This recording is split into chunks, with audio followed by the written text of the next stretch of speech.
Hello everyone, welcome to the Guruji UP board channel. द्विघात समीकरण प्रश्नावली 4.3 का आज हम क्वेश्चन नंबर 9 पढ़ने वाले हैं। क्वेश्चन नंबर 9 है, दो पानी के नल एक साथ एक हौज को 9 सही 3/8 घंटों में भर सकते हैं। देखिए, दो नल हैं पानी के जो एक हौज को 9 सही 3/8 घंटे में भर सकते हैं। बड़े व्यास वाला नल, यानी दो नल है, एक बड़े व्यास का है, यानी एक का जो आगे का मुंह है वो बड़ा है, और बड़े व्यास वाला नल हौज को भरने में कम व्यास वाले नल से 10 घंटे कम समय लेता है। प्रत्येक द्वारा अलग से हौज को भरने में समय ज्ञात कीजिए। यानी सबसे पहले क्वेश्चन को ही समझते हैं कि क्वेश्चन में क्या कहा जा रहा है। कह रहे हैं कि दो नल हैं पानी के, जो कि एक में जो ये नल है उसका व्यास बड़ा है, या ये होता है व्यास, और दूसरा जो नल है कहीं से भी हो, बगल में ही रख देते हैं, इसका व्यास जो है वो छोटा है। ये देखिए, ये हो गया इसका व्यास यानी गोलाई। तो इस प्रकार से दो नल हो जाएंगे और एक क्या कर रहे हैं, एक हौज को भर रहे हैं। ये एक बड़ा सा हौज है और इसको क्या कर रहे हैं, पानी के द्वारा ये दोनों भरे जा रहे हैं। दोनों से क्या हो रहा है, पानी आ रहा है। दो पानी के नल एक साथ एक हौज को, अगर दोनों नल चलते हैं तो एक साथ इसको भरने में 9 सही 3/8 घंटे का समय लेते हैं। कितना समय ले रहे हैं, 9 सही 3/8। बाद में इसको हम चेंज कर लेंगे, 8 9 72 72 3 75/8 कर लेंगे। पहले इसको हम समझते हैं कि क्या करा जा रहा है। इसमें भर सकते हैं बड़े व्यास वाला जो नल है। ये देखिए, ये जो बड़े व्यास वाला नल है, बड़े व्यास वाला नल, बड़े व्यास वाला जो नल है वो कम व्यास वाले नल से 10 घंटे कम समय लेता है। यानी अगर इसको चला दिया जाए तो, अगर इसको चलाए हैं तो जितना समय यह लेगा उससे 10 घंटे कम समय में इसके द्वारा इस हौज को भरा जा सकता है। प्रत्येक द्वारा अलग से हौज को भरने के समय ज्ञात कीजिए। यानी कि अलग से कहने का मतलब है कि इस नल, केवल यही नल चलाया जाए छोटे व्यास वाला, तब यह हौज कितने समय में भरेगा, और केवल यही बड़े व्यास वाला नल चलाया जाए तो यह हौज कितने समय में भर जाएगा। तो कुल समय दोनों जब चलते हैं तो कुल समय लगता है 9 सही 3/8। इसी के आधार पर हमें इसको लगाना है। तो पहले हम बड़े व्यास को कुछ मान लेते हैं तो छोटे व्यास से हमें कुछ पता चल जाएगा। यानी ध्यान से देखिए, अगर केवल छोटा वाला चलेगा तब हौज का कितना समय भरने में लगेगा, और बड़ा वाला व्यास चलेगा तब इसका कितना समय लगेगा। और इसमें कहा गया कि यदि बड़े व्यास वाला नल हौज को भरने में कम व्यास वाले से 10 घंटे कम समय लेता है, यानी जो कम व्यास है वो 10 घंटे का क्या करेगा, अगर बड़े व्यास को यक्स मान लिया जाए तो ये इससे कितना समय लेता है, 10 घंटे ज़्यादा समय लेता है। देखिए, बड़ा व्यास वाला जो नल है वो कम समय लेता है, छोटा व्यास वाला समय क्या लेता है, 10 घंटे ज़्यादा लेता है। कम व्यास वाले नल से जो बड़ा वाला व्यास है वो 10 घंटे कम समय लेता है। इसका मतलब है अगर बड़ा वाला व्यास यक्स है तो यह इससे कितना समय लेगा, 10 घंटे ज़्यादा समय लेगा। छोटा वाला ज़्यादा समय लेगा, कम व्यास वाले नल से 10 घंटे कम समय लेता है। कौन, बड़े व्यास वाला। तो अगर ये यक्स है तो ये इससे 10 घंटे ज़्यादा लेगा छोटा व्यास वाला, तो इसके लिए यक्स प्लस कितना मानेंगे, 10 मानेंगे। तो इसके आधार पर हमको इसको हल करना पड़ेगा। चलिए देखते हैं कि इसको हम किस प्रकार से हल कर सकते हैं। क्वेश्चन नंबर 9 है एक्सरसाइज नंबर 4.3 का। सबसे पहले इसमें बड़े व्यास वाले को कुछ मान लिया जाए और छोटे व्यास वाले को। तो यहाँ पर लिखेंगे, माना बड़े व्यास वाले नल द्वारा लगा समय, तो ये हो जाएगा x। अगर सब कुछ घंटे में दिया गया है तो यहाँ पर हम घंटे का ही प्रयोग करेंगे x घंटे, तब अगर देखा जाए तब समय छोटे व्यास के लिए कितना लगेगा, तो लिखेंगे छोटे व्यास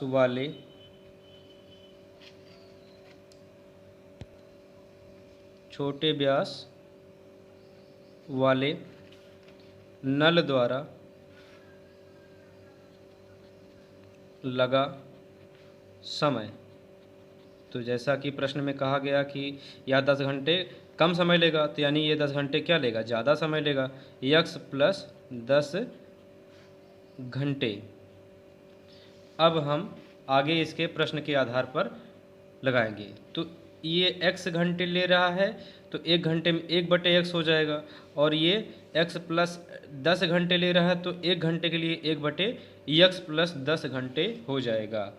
अतः सबसे पहले हम 1 घंटे के लिए निकालते हैं, तो चाहे जितने घंटे के लिए निकालना हो उसको हम उसी प्रकार से लगा सकते हैं। तो यहाँ पर हम लिखेंगे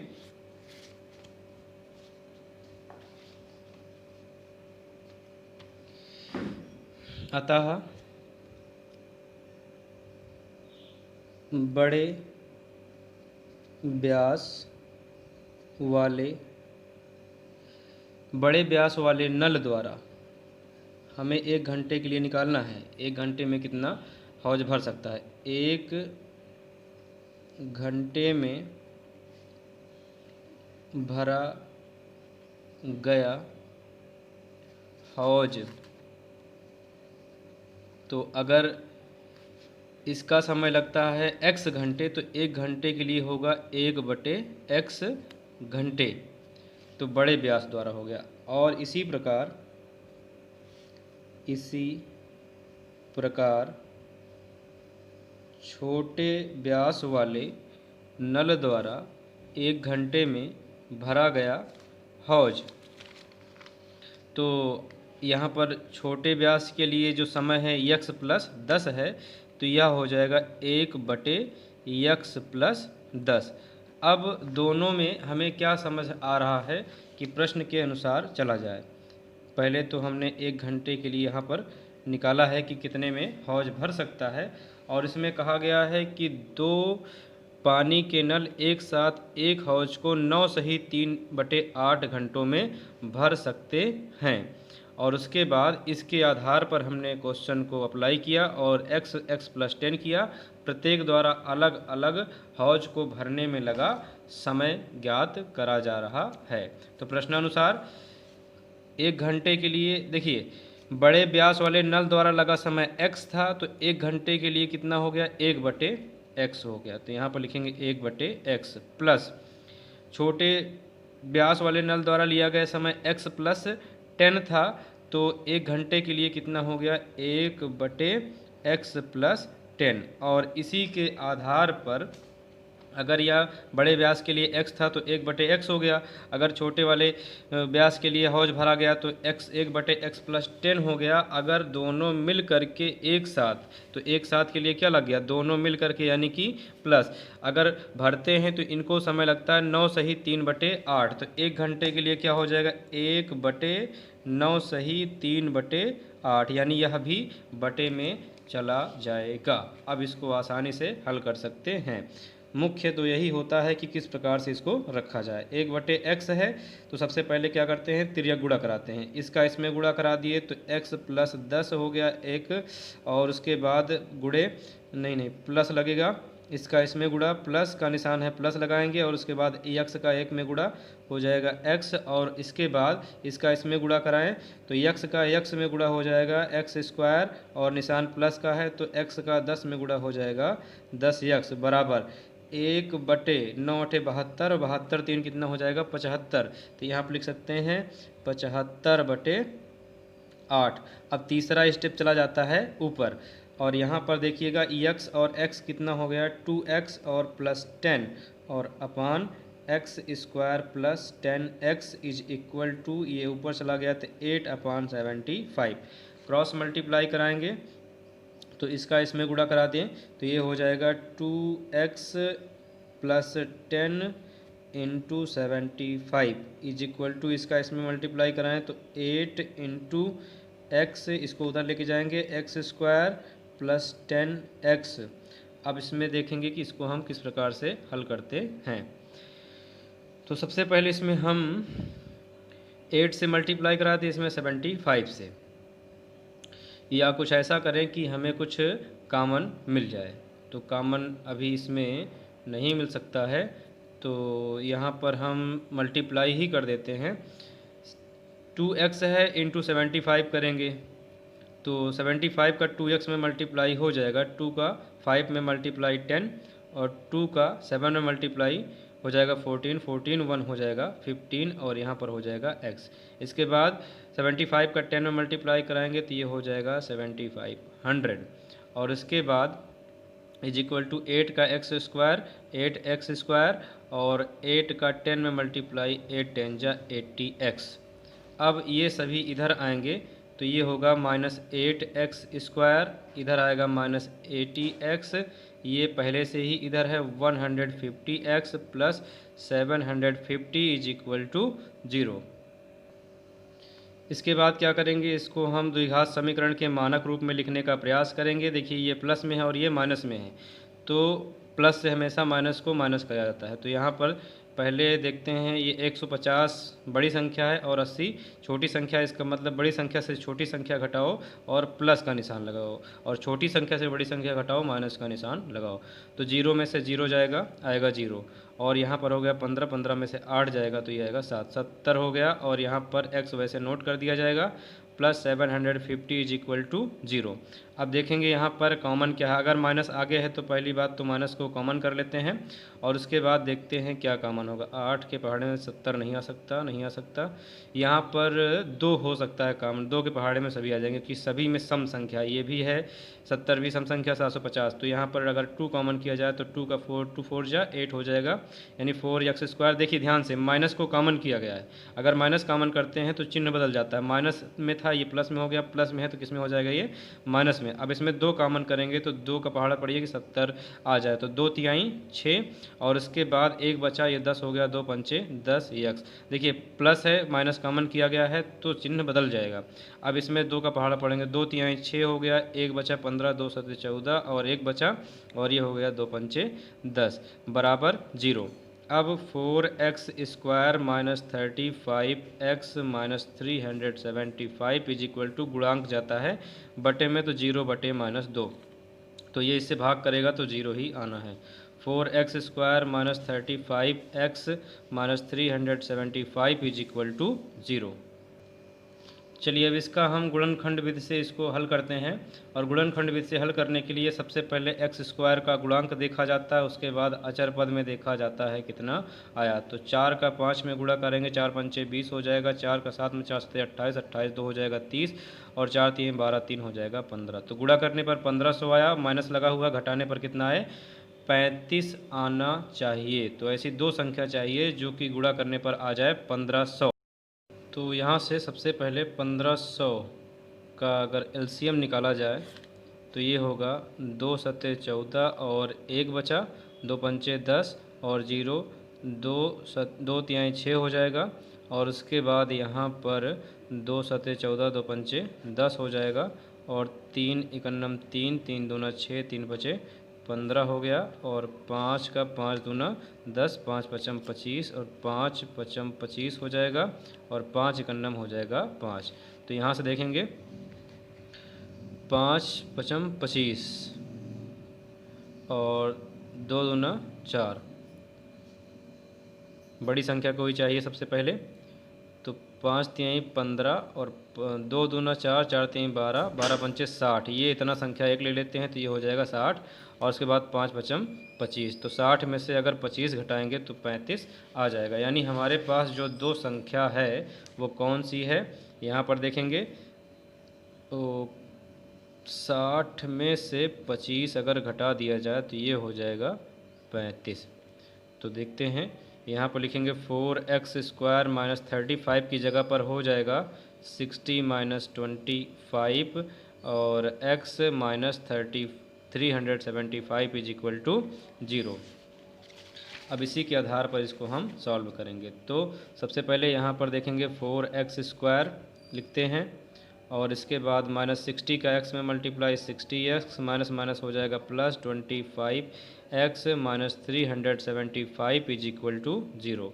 अब हम यहाँ पर देखते हैं दो खंड बन चुके हैं, कॉमन क्या है, तो यहाँ से 4 के पहाड़े में क्या आ सकता है 60, 15 चौको 60 होता है, तो यानी कि 4 भी कॉमन है और x तो कॉमन इधर होता है। 4 निकल गया, x निकल गया तो एक x बचेगा, -4 कैसे निकलेगा यहाँ से, 4 का पहाड़ा पड़ेंगे 60 आ जाए, 4 एकन्नम 4 हो गया, 2 बचा, 4 पंचे 20 हो गया, x निकल ही गया है, प्लस 25 निकलना चाहिए यहाँ से, तो 25 निकला, x बचा और माइनस 375। देखिए यहाँ पर 375 यहाँ पर लिखा गया है और इसमें से अगर 25 निकाला जाए तो 375 यहाँ से देखिए 5 बचा 25 हो गया, तो कितना बचा 3 गुणे 5 यानी कि बचा हुआ है 15 बराबर 0। और इसके बाद देखेंगे अगर दोनों खंड हमारे बराबर आते हैं तो हमारा गुणनखंड सही होता है और x माइनस 15 निकल गया तो यहाँ बचेगा 4x और प्लस 25 इज इक्वल टू 0। तो पहला खंड x माइनस 15 इज इक्वल टू 0, तो x is equal to minus 15 ये हो जाएगा प्लस 15। दूसरा खंड 4x plus 25 is equal to 0, तो 4x बराबर यहाँ पर -25 और x इज इक्वल टू -25/4 जो कि रहेगा अमान्य। क्यों रहेगा? क्योंकि मान ऋणात्मक आया हुआ है। अब आइए चलते हैं क्वेश्चन के आधार पर। इसमें क्या कहा गया था, बड़े व्यास वाले नल द्वारा लगा समय x है, तो हमने x का मान निकाल दिया है। तो यहाँ पर लिखेंगे अतः बड़े व्यास वाले नल द्वारा लिया गया समय x घंटे था, तो x इज इक्वल टू 15 निकला है, तो ये हो जाएगा 15 आवर्स यानी 15 घंटे। और छोटे व्यास वाले नल में देखते हैं, तथा छोटे व्यास वाले नल द्वारा लिया गया समय जो कि है x प्लस 10 आवर्स है, तो यहाँ पर लिखेंगे x plus 10 is equal to x का मान रखेंगे 15 और प्लस 10 इज इक्वल टू हो जाएगा 25 आवर यानी कि 25 घंटे। तो ये इस तरीके से हमारा आंसर आता है, एक 15 घंटा और दूसरा 25 घंटा। नेक्स्ट क्वेश्चन है नंबर 10। मैसूर और बेंगलोर के बीच 132 किलोमीटर यात्रा करने में एक एक्सप्रेस रेलगाड़ी सवारी गाड़ी से 1 घंटा समय कम लेती है। यानी कि एक्सप्रेस रेलगाड़ी ज़्यादा तेज़ चल रही है और सवारी गाड़ी का नाम ही सवारी गाड़ी है, सवारी गाड़ी 1 घंटा कम समय लेती है। तो इस प्रकार से मध्य के स्टेशनों पर ठहरने का समय ध्यान में न लिया जाए, यानी बीच बीच में जो रुक जाती है उसे ध्यान नहीं लेना है। यदि एक्सप्रेस रेलगाड़ी की औसत चाल सवारी रेलगाड़ी की औसत चाल से 11 किलोमीटर प्रति घंटा अधिक हो तो दोनों रेलगाड़ियों की औसत चाल ज्ञात कीजिए। देखिए, हमें समस्या यह होती है कि इसे x माना जाए। हमारे पास दो चीज़ें हैं, एक तो है एक्सप्रेस रेलगाड़ी, दूसरी है सवारी रेलगाड़ी। तो हम तुलनीय किससे तुलना कर रहे हैं? एक्सप्रेस रेलगाड़ी की तुलना कर रहे हैं सवारी गाड़ी से। इसका मतलब है कि जिससे तुलना करें उसे x माने। तो माना सवारी गाड़ी की औसत चाल कितनी है? x है, और यह अधिक समय लेती है, एक्सप्रेस रेलगाड़ी अधिक समय लेती है कितना? 11, तो x प्लस 11 किलोमीटर पर आवर इसका जो है समय हो जाएगा, इसकी जो है चाल हो जाएगी। यानी इसको हमें सबसे पहले टारगेट ये बनाना पड़ता है कि x क्या माना जाए। तो जैसे कि यहाँ पर हमने बताया कि तुलनीय किससे है, उसी से हम इसका मान ज्ञात करते हैं। तो लिख लेते हैं, माना सवारी गाड़ी की औसत चाल, क्वेश्चन नंबर 10, माना सवारी गाड़ी की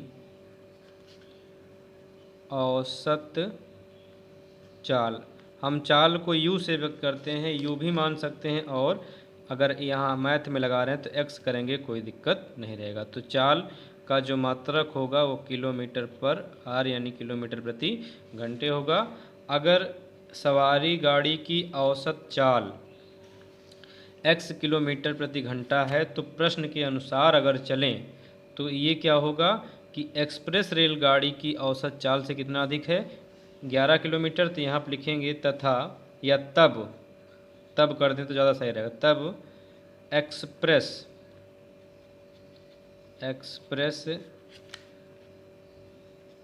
रेलगाड़ी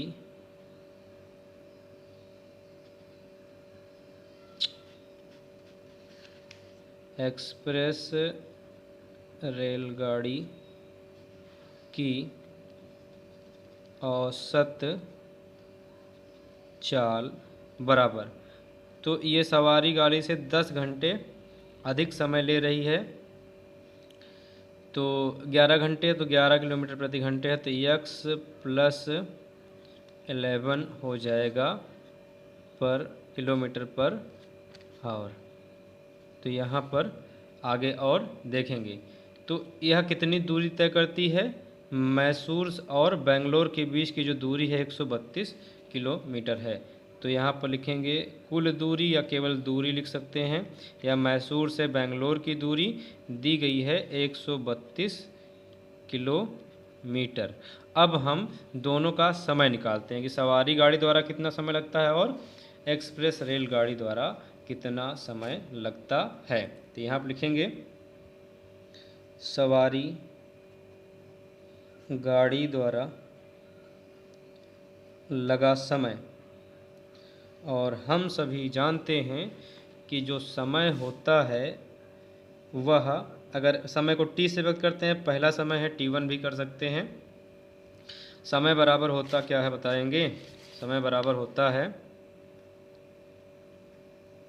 दूरी बटे चाल।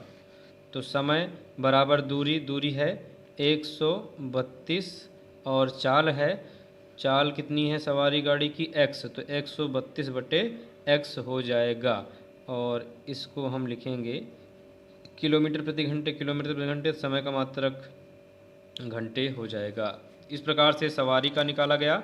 अब हम निकालेंगे एक्सप्रेस रेलगाड़ी का। तो यहाँ लिखेंगे एक्सप्रेस रेलगाड़ी द्वारा लगा समय t2 इज इक्वल टू, समय बराबर होता है दूरी बटे चाल। तो समय हो गया, दूरी कितनी है, इसमें भी दूरी 132 ही रहेगी, और बटे चाल, रेलगाड़ी की जो चाल है औसत वो कितना है x प्लस 11, तो चाल की जगह पर लिखना पड़ेगा x प्लस 11। अब प्रश्न के अनुसार हम चलेंगे कि प्रश्न क्या कह रहा है। यहाँ पर लिख देते हैं प्रश्नानुसार सवारी गाड़ी की जो है चाल है 132 बटे x, और तुलनीय देखते हैं किस प्रकार से है। इसमें कहा गया है कि मैसूर और बेंगलोर के बीच 132 किलोमीटर यात्रा करने में एक एक्सप्रेस रेलगाड़ी है वह सवारी गाड़ी से 1 घंटा समय कम लेती है। यहीं पर सभी कुछ छिपा हुआ, देखिए सवारी गाड़ी से 1 घंटा कम समय लेती है। सवारी गाड़ी के द्वारा जो समय है वो है 132 माइनस x। सवारी गाड़ी से 1 घंटा कम समय लेती है, तो 1 घंटा कम है तो माइनस कर देंगे। सवारी गाड़ी से 1 घंटा कम समय लेती है कौन, एक्सप्रेस रेलगाड़ी। तो एक्सप्रेस रेलगाड़ी का जो समय है वह है 132 बटे x प्लस 11।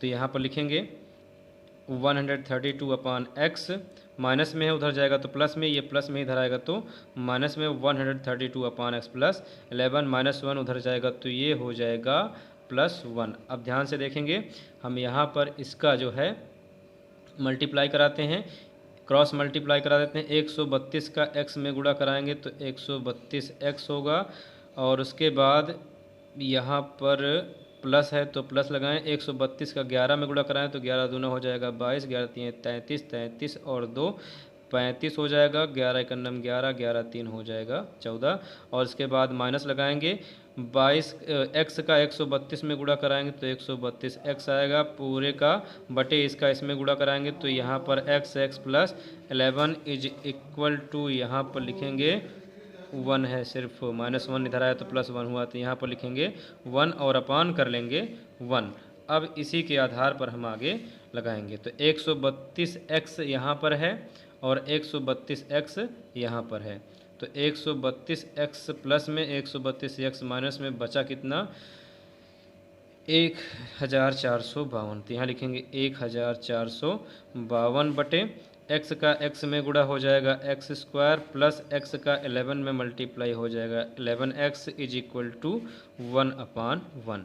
अब हम गुणा कराएंगे, इसका ये हो जाएगा 1452 बराबर इसका इसमें पूरा गुणा कराएंगे तो x स्क्वायर प्लस 11x। अब ये इधर आएगा तो माइनस एक्स स्क्वायर, या नहीं तो यहाँ पर minus x square plus 11x इधर आएगा तो -11x, और माइनस है प्लस में है तो ये प्लस में ही रहेगा क्योंकि यह अपनी जगह पर बराबर के उधर लिखा है, इधर कुछ नहीं बचा तो कितना बचा 0। अब माइनस कामन करेंगे तो यहाँ पर बचेगा एक्स स्क्वायर, यहाँ पर प्लस 11x क्योंकि माइनस कामन करने पर चिन्ह बदल जाता है, बराबर 0। माइनस को 0 के पास भेजेंगे तो ये चाहे गुणा करे या भाग करे 0 को 0 ही लिखा जाएगा, तो ये हो जाएगा 1452 बराबर 0। X square plus 11x minus 1452 बराबर 0। तो हमें यहाँ पर गुणनखंड 1 है, यहाँ पर 1452 और 1452 का यहाँ पर 1 में गुणा कराएंगे तो 1452 ही आना है। अब इसके बाद हम इसका गुणनखंड करेंगे कि गुणा करने पर 1452 आए और घटाने पर कितना आए 11 आए। तो यहाँ पर देखेंगे 44 में से अगर 33 घटाया जाए तो 4 में से 3 गया 1 और 4 में से 3 गया 1, और 44 गुणे अगर 33 करेंगे तो ये 1452 आएगा।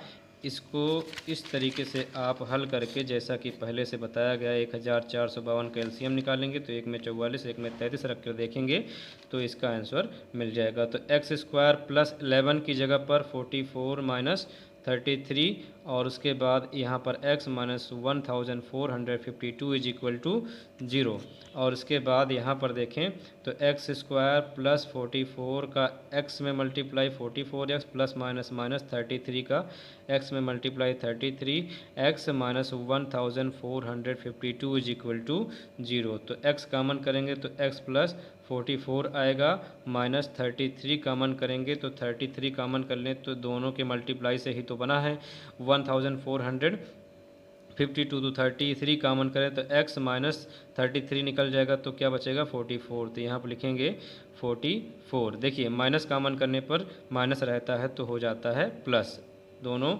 बराबर हैं तो x प्लस 44 एक जगह पर लिखा जाएगा, ये निकल गया x बचा तो यहाँ x, ये निकल गया तो माइनस 30, यह इज इक्वल टू होगा 0 के। और इसके बाद पहला खंड क्या है x प्लस 44 और इज इक्वल टू हो जाएगा 0, तो यहाँ पर x is equal two plus 44 इधर आएगा तो माइनस 44 हो जाएगा। और दूसरा खंड है x minus 33 is equal to 0, तो x इज इक्वल टू हो जाएगा 33, तो माइनस में मान जो होता है वो होता है अमान्य और x इज इक्वल टू 33 ये प्लस में है जो कि होगा मान्य। तो हमारा जो माना था वह है सवारी गाड़ी की औसत चाल x, तो यहाँ पर लिखेंगे x का जो मान आया है उसके माध्यम से यहाँ लिखेंगे अतः सवारी गाड़ी की औसत चाल x is equal to 33 kilometre per hour, kilometre प्रति घंटे। तो सवारी गाड़ी की चाल इतनी हो जाएगी। और इसके बाद सवारी गाड़ी की तो औसत चाल निकल गई है, अब एक्सप्रेस रेलगाड़ी की औसत चाल भी ज्ञात हो जाएगी। तो यहाँ लिखेंगे एक्सप्रेस रेलगाड़ी की औसत चाल जिसे माना गया था प्रश्न के अनुसार कि एक्सप्रेस रेलगाड़ी की औसत चाल x प्लस 11 है। तो यहाँ पर हम लिखेंगे x प्लस 11 किलोमीटर पर आवर। तो x इज इक्वल टू मिला है 33, तो यहाँ लिखेंगे 33 प्लस 11 इज इक्वल टू 314 44 किलोमीटर प्रति आवर, यानी कि 44 किलोमीटर प्रति घंटे हो जाएगी रेलगाड़ी, एक्सप्रेस रेलगाड़ी की चाल, और सवारी गाड़ी की चाल जो है वह 33 किलोमीटर प्रति घंटे होगी। अब नेक्स्ट क्वेश्चन देखते हैं, इसमें क्या लगाना पड़ेगा हमें। क्वेश्चन नंबर 11, दो वर्गों के क्षेत्रफलों का योग 468 मीटर स्क्वायर है। यदि उनके परिमाप का अंतर 24 मीटर हो तो दोनों वर्गों की भुजाएं ज्ञात कीजिए। तो यहाँ पर वर्ग कितने हैं? 2 वर्ग हैं। तो 2 वर्गों का क्षेत्रफल का योग का मतलब प्लस। तो पहले वर्ग को कुछ मान लेते हैं कि जैसे एक वर्ग होता है तो उसमें भुजा होती है। तो एक वर्ग है जिसकी प्रत्येक भुजा x है और दूसरा वर्ग है जिसकी प्रत्येक भुजा है y। तो माना पहले वर्ग की भुजा x तथा दूसरे वर्ग की भुजा y है।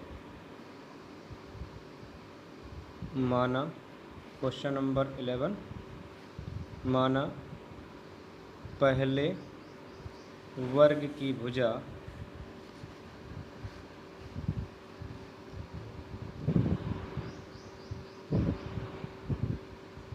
Is equal to x centimetre कि मीटर में, सभी कुछ मीटर में आया है तो मीटर ही मानेंगे, तथा दूसरे वर्ग की भुजा is equal to y metre. तो वर्ग 2 चीज़ें यहाँ पर आ रही हैं, एक तो वर्ग का क्षेत्रफल, दूसरा उसका परिमाप। तो पहले हमें जानकारी होनी चाहिए कि वर्ग का क्षेत्रफल होता क्या है। तो यहाँ पर जानकारी लीजिए पहले।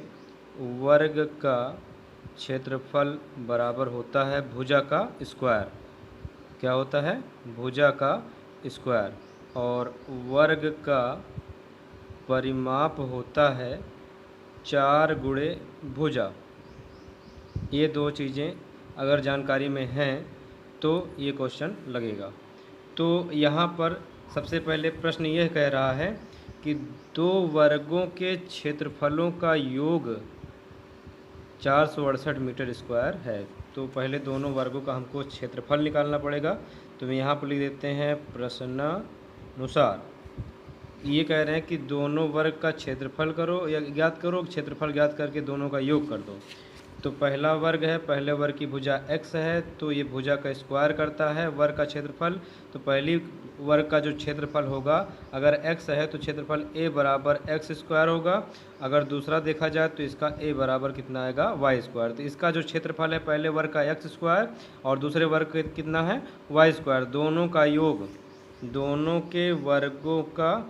वर्गों के क्षेत्रफलों का योग 468 मीटर स्क्वायर है। तो यहाँ लिखेंगे 468 मीटर स्क्वायर।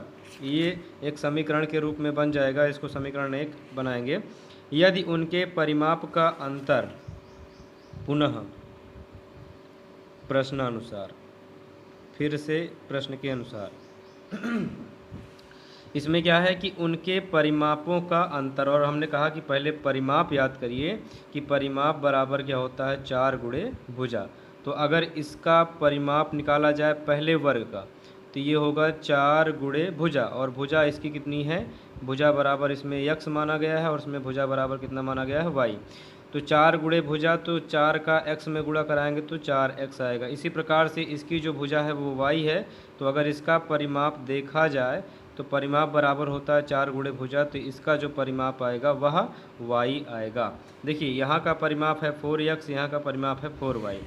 तो कह रहे हैं कि उनके परिमाप का अंतर 24 हो, तो अंतर का मतलब होता है माइनस। तो पहला परिमाप है 4x और दूसरा परिमाप है 4y। तो दोनों का अंतर कितना है? 24 है। तो यहाँ पर लिखेंगे 24। अब इसके बाद इसको हम सॉल्व करेंगे। सबसे पहले देखिए इन दोनों में 4 कॉमन है। 4 निकल जाएगा तो x बचेगा, 4 निकल जाएगा तो माइनस वाई बचेगा, यहाँ 24 लिखेंगे।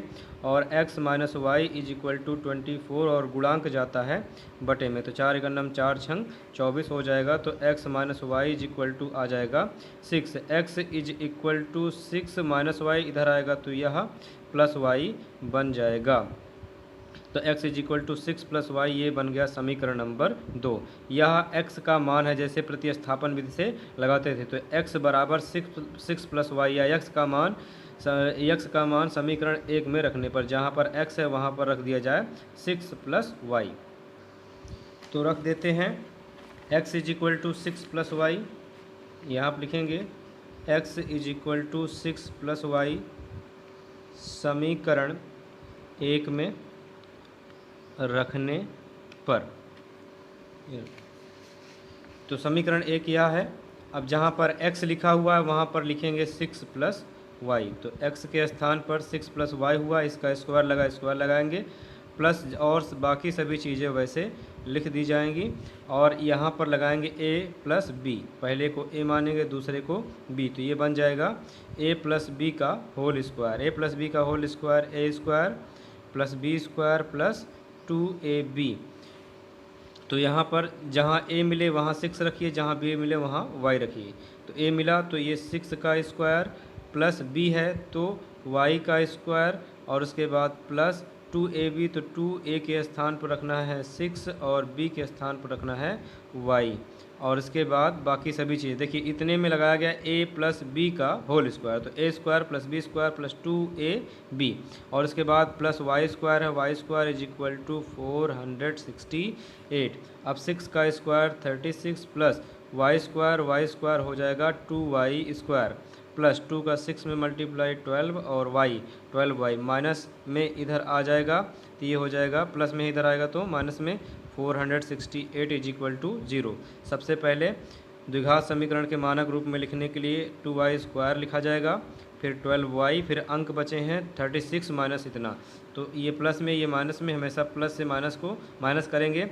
तो यह छोटी संख्या है, ये बड़ी संख्या है, छोटी संख्या से बड़ी संख्या घटाओ, माइनस का निशान लगाओ, तो ये अब माइनस लग जाएगा, तो इस तरीके से घटा सकते हैं इसको। 468 बटे 36, 8 में से 6 जाएगा 2 और 6 में से 3 जाएगा 3, और इसके बाद यहाँ पर आ गया 432। तो यहाँ पर लिखेंगे 432, 432 इज इक्वल टू 0। अब यहाँ पर 2 कॉमन कर सकते हैं, 2 निकल जाएगा वाई स्क्वायर प्लस 2 का टेबल पढ़ेंगे कि 12 आ जाए, तो 2 6 जा 12, यहाँ पर होगा वाई माइनस, अब यहाँ पर 2 का पढ़ेंगे कि ये पूरा कट जाए, 2 2 जा 4, 2 1 जा 2, 2 6 जा 12 इज इक्वल टू 0। तो यहाँ पर देखिए Y square plus 6y minus 216 is equal to 0, गुणांक कहाँ जाता है, ये सभी इसको छोड़ने के बाद गुणांक है, गुणांक जाता है बटे में।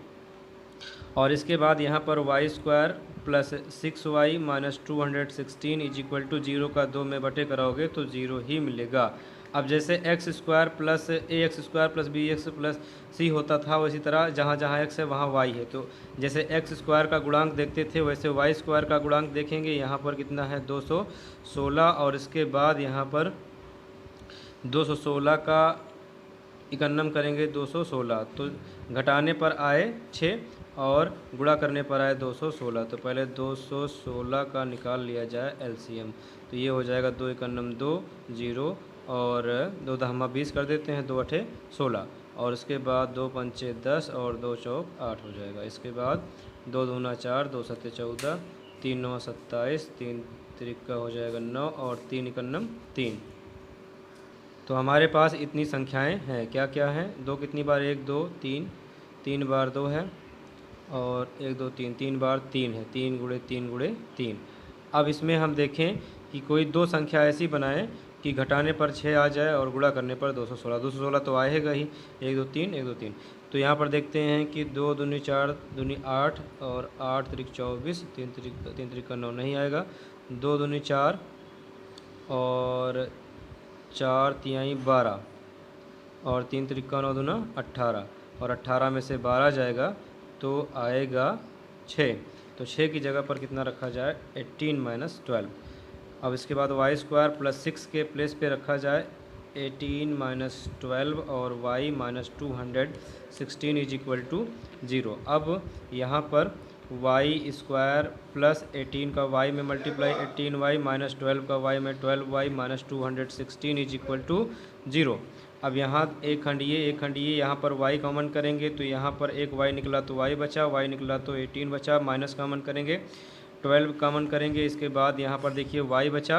अब देखिए ये 216 का ही एलसीएम निकाला गया तो कॉमन कितना किया गया 12, तो इसमें से जो खंड बना है इसमें से 12 निकाल देते हैं। 2 दूना 4, 4 तिहाई 12, ये इतना निकल जाए, जो बचेगा यही इसका कॉमन होगा। 2 तिहाई 6 त्रिक 18, यानी कि इसका कॉमन जो होगा वो 18 होगा। तो माइनस कॉमन करे हैं, इसका मतलब जहाँ माइनस है वहाँ प्लस हो जाएगा, और 12 निकाल दिए हैं तो इसमें कितना बचेगा, कॉमन के तरीके से बताया गया 18 ही बचेगा। और इसके बाद यहाँ पर पहला खंड y प्लस 18 दोनों में आया तो y प्लस 18 पहला खंड बनेगा, y प्लस 18 निकल गया, y माइनस यहाँ पर आएगा 12 इज इक्वल टू 0। पहला खंड क्या है y, पहला खंड है y plus 18 is equal to 0, y plus 18 is equal to 0 तो y इज इक्वल टू हो जाएगा माइनस 18। और दूसरा खंड है y minus 12 is equal to 0 तो y minus 12 is equal to 0 तो y इज इक्वल टू आएगा 12। तो इस तरीके से यहाँ पर इसका मान आ सकता है। तो y इज इक्वल टू आ गया 12। अब हमने x माना क्या था, x माना पहले वर्ग की भुजा x है। हमें ज्ञात क्या करना है कि दोनों वर्गों की भुजाएं ज्ञात करनी है। तो हमें दोनों, पहली भुजा के वर्ग x है तथा दूसरे का y, इसका मतलब अभी हमें x पता चला है और y का मान निकालना पड़ेगा। तो पहले जितना x निकला है x के उसी मान को हम समीकरण 1 या 2 में रख दें तो हमें y का मान पता चल जाएगा। तो x का मान अभी जो है आया है, x का मान नहीं, अभी हमें y का मान पता चला है जो कि माइनस में है, अमान्य है, y बराबर है 12, और इसके बाद y का मान रख दें तो x का मान पता चल जाएगा। तो पहले हमें दोनों मान पता करने पड़ेंगे। तो y इज इक्वल टू निकाला गया 12, y इज इक्वल टू 12 समीकरण 2 में रखने पर, तो समीकरण 2 में y का मान रखते हैं तो समीकरण 2 है x is equal to 6 plus y के स्थान पर रखना है 12, y इज इक्वल टू 12, तो x is equal to 6 plus 12 हो जाएगा 18। तो हमारे पास x भी निकल चुका है और y, x is equal to 18 है, y इज इक्वल टू 12 पहले से ही पता है। अब हम इस पर रख सकते हैं, क्या माने हैं, पहले वर्ग की भुजा x है तो यहाँ लिख सकते हैं अतः पहले वर्ग की भुजा x is equal to 18 metre तथा दूसरे वर्ग की भुजा y इज इक्वल टू मिला है 12 मीटर, इसका आंसर हो जाएगा। क्वेश्चन नंबर 11 ख़त्म हुआ, एक्सरसाइज नंबर 4.3 ख़त्म हुई। अब एक्सरसाइज नंबर 4.4 पढ़ेंगे नेक्स्ट वीडियो में, जिसमें हमें मूलों के लक्षण बताने पड़ेंगे कि अगर भिन्न वास्तविक है तो क्या है, अगर भिन्न काल्पनिक है तो क्या है, यानी इसके मूलों के बारे में हमें बताना पड़ेगा। यहाँ पर इसको आप लोग पढ़िएगा, अगली पेज पे है। दो भिन्न वास्तविक मूल होते हैं तो क्या होता है, B square minus 4ac is great 0। दो बराबर वास्तविक मूल होते हैं तो क्या होता है, B square minus 4ac is equal to 0। और कोई वास्तविक मूल नहीं होता तो B square minus 4ac is less 0। इसको आप पढ़िएगा, समझिएगा। तो मिलते हैं नेक्स्ट वीडियो में, तब तक पढ़ते रहिए, लगातार प्रयास करते रहिए। एक्सरसाइज नंबर 4.4 के लिए मिलते हैं नेक्स्ट वीडियो में।